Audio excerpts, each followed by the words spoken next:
Welcome to It's Your Call. I'm your host, Rob Melnichuk, and I trust you stay tuned for the next 90 minutes of talk media. Talk that I pray challenges your worldview to consider and embrace the worldview of Jesus Christ, the core of Christianity, according to what the Scriptures teach. Scriptures that have the power to change lives. Tonight, my special guest is a gentleman who suffered incredibly as a victim of child abuse, and yet through his resiliency and faith, walked a journey that led to complete wholeness and recovery.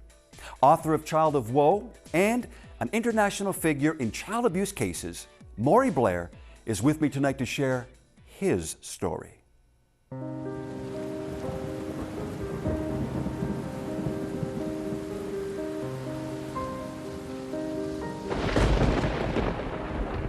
I spent countless nights staring out that window, alone, in the dark, where at least the physical pain wasn't present.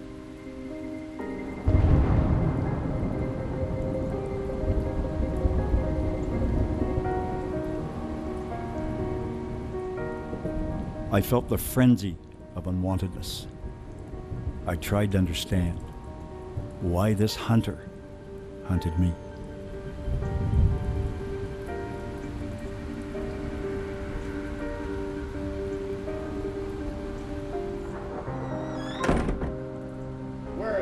Where's that boy? But I was too terrified, too fearful of my life to ask anyone. Where's that black bastard?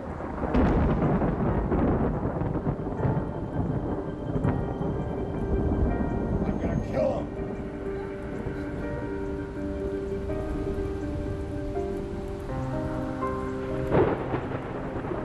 I could only question myself in my solitude.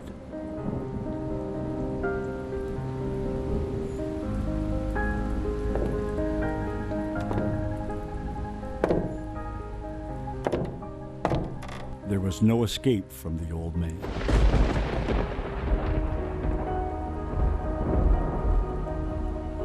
Why does he hate me? You black bastard. Please, no. Why doesn't anyone want me?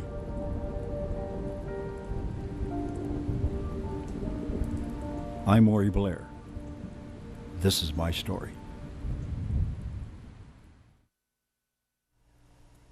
Tonight, my story, Child of Woe with Maury Blair.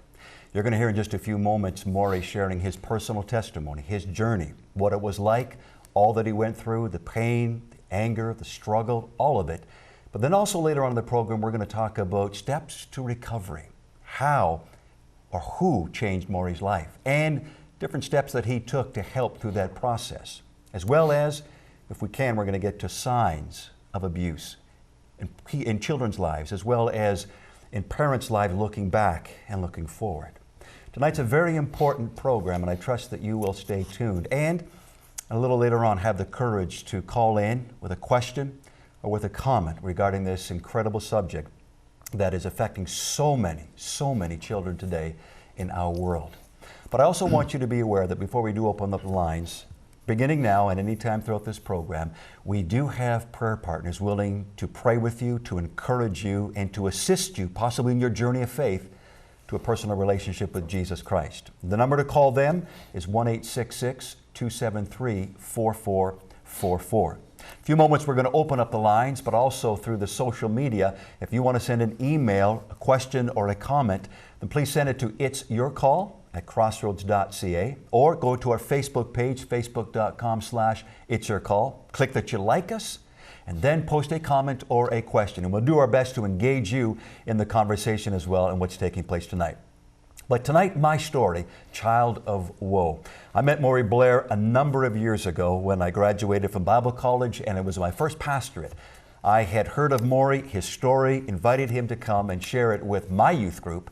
And ever since then, we've been good friends, keeping in touch every year. And I'm not going to tell you how many years ago that was, but Maury has just been a tremendous blessing, not only to my life and family, but also to countless thousands, if not hundreds of thousands of people around the world. I want you to welcome Maury Blair. Maury, welcome to Your Call. Thank you very much, Rob. I'm really delighted to be here. I've been watching your show occasionally and really enjoying it. Well, thank you. You're up at 1 a.m. in the morning. I then. wake up in the middle of the night and click it on, and way I got there's Rob sitting there, and I've seen you with Dan Statham and Todd Cantillon and different ones. Yeah, Excellent. Well, enjoyed thank you it. so much. Yeah, very good. Really appreciate that. Well, Maury, we want to get right into your story. You're the author of the book Child of Woe, which is your personal story. Yes. And we're going to take some time just to have a conversation about the very beginning. Yes.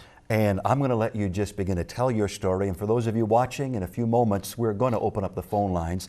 But the challenge will be the courage to call in and to either ask a question or to make a comment. But I think you'll find with Maury sharing what his story and journey was like, as well as what revolutionized and changed him as a man to be able to deal with it, there'll be a lot more peace and comfort to be able to call in and we can have a great conversation together. Maury, take us back to the beginning. Yeah, I take you back. I guess I could say that my story is really my mother's story. My mother was married, had 3 children. Her husband died. She got an offer from her brother-in-law to marry her and help her raise the children. He was a very violent man, an alcoholic, and she turned him down. He was very angry. Okay. So my mother decided, she knew what she was going to do. She had no money, no support. So she gets a call from a couple of sisters in America, in Flint, Michigan. And they want her to come and live with them. They'll give her free room and board. And the kids can stay with Grandma and Grandpa in Paris, Ontario. And she can come over there, she can go back and forward, save enough money, and eventually go back and get those children and raise them in America. Okay. So she goes there, and things are working out very well. She's back and forward, enjoying it. And she meets a man over there by the name of Maury Blair. Maurice Forrest Blair was his full name. Okay. And his nickname was Maury. So she gets into a relationship with him, and it isn't long before she discovers she's pregnant. Now she's got a problem. She knows he isn't going to want to raise 3 kids back in Canada. And so she decides the best thing to do is just leave. So she comes back to Canada pregnant. Okay. And she tells everyone that she'd been married to this guy named Maury Blair, and they got a divorce, but she's carrying his baby.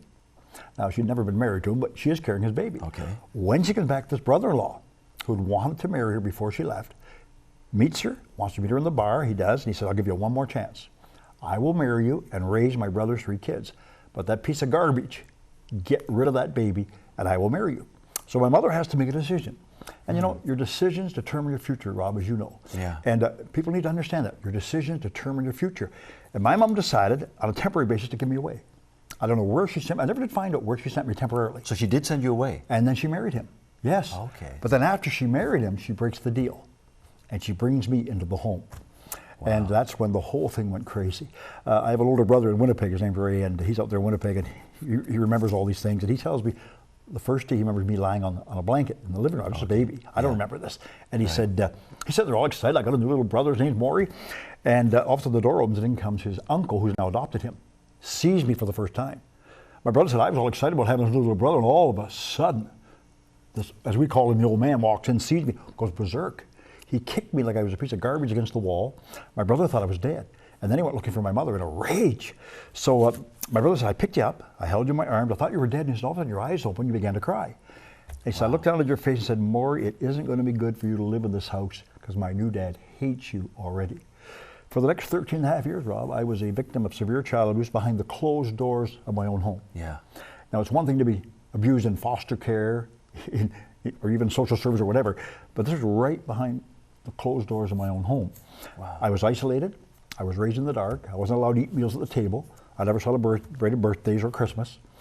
My stepfather was so angry at my mother for bringing me into his life because he did not want me. And the reason he called me the term black bastard was because I was so dark compared to the others. Oh, I see. Fairly dark light. skin. Yeah, dark skin. And so that was his favorite term, plus many things I can't repeat in public. Yeah. But that was the things he called me. And he'd go to work at 7 in the morning, work till 5, go to the bar, come home in a violent mood, and I'd be upstairs in that boy's bedroom in the dark. And I'd be waiting. There was a little air vent I used to curl myself around because I couldn't have a light on. I'd be in the dark. Look down over the kitchen, I could smell supper cooking. That was my warning. He's coming home. The smell of supper warned me he'll be here any minute. And I'd be frightened and terrified thinking, am I going to die today? Because he would tell me, I am going to tear you to shreds with my bare hands. You are going to die, you piece of garbage. I'm going to kill you. So every day, I guess I kind of felt like it was my last day. Wow. And I'd listen. The door would slam. And no one talked about child abuse when I was a child, Rob. We're talking more about it today. Well, the problem isn't solved, but we're talking more about it. Yeah. But I had to learn to read his moods, to defend myself. If he stormed into the house in a rage and up those stairs, I'm toast. I'll crawl into a bed and hide. There's 2 beds in there. Or I'll go on the bed and pull the covers over my head. But he's going to hunt me down in the dark and find me and bash me and leave me unconscious on the floor. If I hear the door slam, or I don't hear the door slam, and all of a sudden I hear a creak on the stairs, he's coming for me. He's sneaking up the stairs, and he comes in that room on his hands and knees. And you know, I'll never forget, the smell of the alcohol was nauseating. I never drank. All my buddies drank when I was a teenager. Yeah. I was the only one that didn't, the stench of it. Yeah. And they'd hunt me down, of course, and bash and batter me. Other times he'd come home, and there wouldn't be the same impact. It maybe talked too long at the bar and didn't drink enough, I don't know. But he'd come in and he'd kind of be grumbling. And I learned to read that, so I didn't hide. I just stand by the window. Okay. And I didn't move. And I talked to my mind, I'll never forget. I'd say, don't move, Maury, don't move. If you don't move, he may not hit you. So if I didn't move, it wouldn't trigger him. So he would stand in that door, he might curse me for 5 or 6 minutes, calling me all kinds of names up and down. I stand perfectly still. And in my mind, I'm saying, you can do it, Maury, you can do it, you can do it. And he would curse me. He'd get bored, he'd go downstairs, have his supper, and I would just sink to the floor. And you know what I discovered looking back over the years, Rob, was the things he said to me were more devastating than the things he did to me. Really? Now, I had bruises all over my body, Yeah. I really did. But when I look back, I think the terms he described me in, I conjured up this image that I was a foul, ugly piece of garbage, the most foul person on the face of the earth. The power of the tongue. Wow. The book of James talks Yeah. about the power of the tongue. Yeah. He was destroying me, my self-image, with the words and attitude that he showed. And so I was just a frightened little child who didn't know where to turn. I found out years later, neighbors all knew about it. Yeah. They all knew about it, Wow. but nobody wanted to get involved, sad to say. Well, Maury, when did it begin? I mean, you were a little baby. It Just a actually baby, began yes, there. yes. But like, how did the story evolve? I mean, as you're growing, Yes. as a toddler, I mean, Oh. like, were you having to hide in this room then? Oh, I had to stay up there. I couldn't come down, eat at the table. I was given a message very clearly, Rob, that you're not part of this family. Okay. Your name isn't Gil. You're not part of this family. You stay upstairs in the dark. I don't come down. I don't mingle. And so So you basically lived in this room? upstairs in that room. Now, when I went out to play, I had to be very careful to get in up there before he got home, especially in the winter. okay, I Because if I was out in the winter, I wouldn't get in. I'd be frightened. I used to find myself hiding under verandas with an old blanket my mother gave me. I couldn't go home because I didn't get in before he got home. So I had to be so careful. My life had to be so ordered that it was really dangerous for me. One day, Rob, I was playing in the yard with my friends. It was summertime. And I hadn't watched the clock, right? And I didn't know this, but he came along the riverbank up into the basement, up the stairs. He looked out and saw me playing with my friends in the yard. How old were you about? I would be about 6 years of age. Now, my mother told me years later, he couldn't stand to see me having fun. Oh, that would just send him into a rage. Well, he looks out the window, and there's little Maury out there playing with his friends. He lost it. Now, he never in any way shown to them that he hated me. Okay. Except this one time. He opens up the door and he raves, curses me, says, "Get in here." I'm stunned. I didn't know he was home. And my friends are all looking at me and say, "Maury, what'd you do? What's wrong? Why is he calling you?" I couldn't say anything. In front of him, I walk in, he shuts the door, he throws me against the wall, cursing me and pounds me and beats me, and I have to crawl up the stairs into the bedroom and just lie on the floor.